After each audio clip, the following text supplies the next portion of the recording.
हर हर महादेव तुलसी गंठिमाला पिंधिथिले एही नियम न जानिले भक्तिर फल मिलिब नाही। तुलसी गंठिमालार नियम जानिछंती कि? अधिकांश लोक अजाणतरे करुछंती एही भूल। तुलसी गंठिमाला पिंधि पियाज रसुण खाइले कौन हुए? धार्मिक ग्रंथ कौन कहे? आसंतु जानिबा। भिडियो संपूर्ण देखंतु। तुलसी गंठिमाला पिंधि पियाज और रसुण खाई पारिबे कि?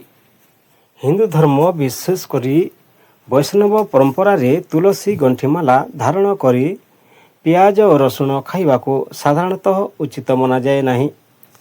यह एक धार्मिक और आध्यात्मिक आचार। काहेकि बारण करा जाए?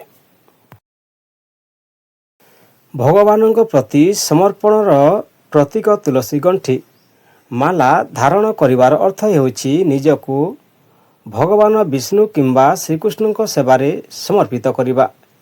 तेणु कंठ देई जाउथिबा आहार को पवित्र और सात्विक रखिबाकू परामर्श दिया जाए।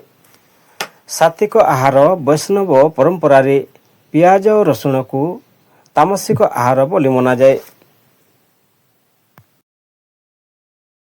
एही कारणरू तुलसी माला पिंधिथिबा भक्त माने साधारणतः एगुडी को वर्जन करती।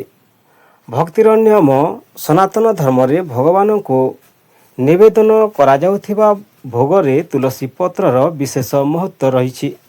तेणु तुलसी गंठी धारण करिथिबा व्यक्ति को सात्विक खाद्य ग्रहण करने परामर्श दिया जाए। जदि आपण तुलसी गंठी माला धारण करी वैष्णव नियम पालन करने को चाहूँगी तेबे पियाज रसुण वर्जन करने को उत्तम हेब। किंतु जदि एपर्यंत सही अभ्यास छाड़ी पारनाहांती तेबे निराश न होई धीरे धीरे सात्विक जीवनशैली आपणांत। भक्ति नाम जप और सदाचार ही सबुठारो अधिक महत्वपूर्ण। आपण शौचालय जीवा समय तुलसी गंठी माला पिंधिबा उचित कि? हिंदू धर्मर अनेक वैष्णव परंपरा शौचालय को जीवा पूर्व तुलसी गंठी माला काढ़ी रखिबाकू परामर्श दिया जाए। यार कारण हेउछि तुलसी को अत्यंत पवित्र और सात्विक बोली मना जाए एवं मालार सम्मान और पवित्रता बजाय रखिबाकू एही नियम पालन करा जाए।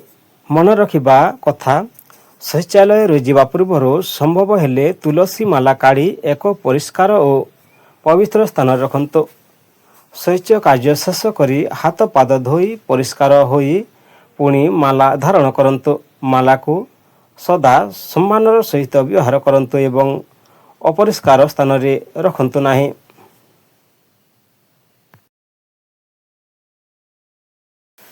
तुलसी गंठी माला पिंधिबार नियम। स्नान करी पवित्र अवस्था माला पिंधंतु। सात्विक जीवनशैली अनुसरण करने चेष्टा करंतु। माला को सम्मानर सह रखंतु एवं अपरिष्कार स्थान रे न रखंतु। माला पिंधि मंत्र जप किंबा भगवान को स्मरण करने शुभ मना जाए। वीडियो को शेष पर्यंत देखिथिबारु धन्यवाद। हर हर महादेव। वंदे मातरम।